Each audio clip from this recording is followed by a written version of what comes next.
In many ways, the making of Senna was when, after Prost had left McLaren and gone to Ferrari, Gerhard Berger came to McLaren. Essentially, Gerhard wants to have fun. That's what life was all about. And he really did have quite an effect on Senna. They became close friends. Berger always said, Ayrton taught me about how to drive, and I taught him how to live. Press conference at Suzuka in '91 was, to begin with, a celebration of Senna's latest World Championship. But it became more of a look back to the race the previous year. Senna was on pole position and Prost was qualified second. Pole position at Suzuka had always been on the right. Problem was, it was on the dirty side of the circuit.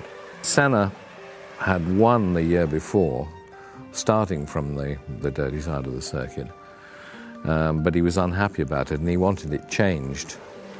And the request was refused, and Senna always held Ballest responsible for that decision. And he figured the fact that Ballest wouldn't allow it to be changed, that was favouring Prost. Ballest gave an order, and they say, no, we don't change the pole position. And it was an order from Ballest because I know from inside the system. If Sunday, at the start, because I'm in the wrong place, Prost jumped the start, and he gets beating me off the line, and the first corner I'm going for it. And he better not turning ahead of me because he's not going to make it. And it just happened like this. I really wish it didn't happen. It was not good for me. It was not good for Formula One. I won the championship. And so what? The problem with Senna is there were so many days, so many memorable days. I mean, for instance, everybody remembers the one and only Grand Prix at Donington in '93 in torrential rain.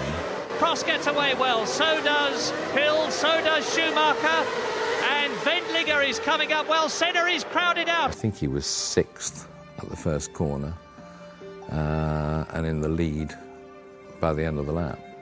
And he just picked everybody off. Ayrton Senna is up to 4th position ahead of Schumacher and challenging Wendlinger as they go round the right-hander into the old hairpin. Senna is up to 3rd. That was one of those laps you can't really quite believe you've witnessed. I've done it, he says. Out comes the fist of victory, and Senna has got another 10 World Championship points. Another moment, that I think sticks in everyone's mind was at Silverstone when Senna retired. And Nigel Mansell stops to take his rival Ayrton Senna back to the pits. On the slowing down lap, Mansell stopped and picked him up and gave him a ride back. The next race was Hockenheim. Ayrton was talking about the lift back, that he'd had and all the rest of it, and said that as soon as he got to the McLaren pit, the first thing he did was tell the engineers everything he'd read from Mansell's dash. When we were at Imola in 1994, 12 years had gone by since there had been a fatality at a Grand Prix. On the Saturday, Roland Ratzenberger crashed in qualifying, and he was killed.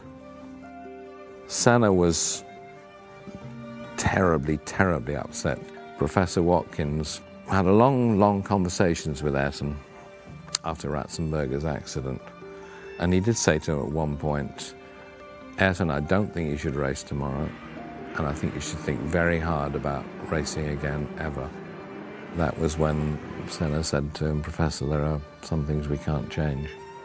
The race started, and there was an enormous accident at the start. Finally, the race was restarted, with Senna ahead, Schumacher second, and of course at the start of the next lap at Tamburello, that was where the accident happened. The shock after that weekend was very profound.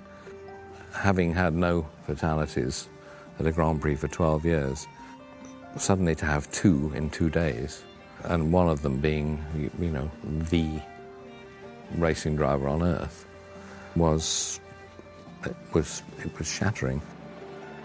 He was without doubt, I think, the most complex man I ever met in racing.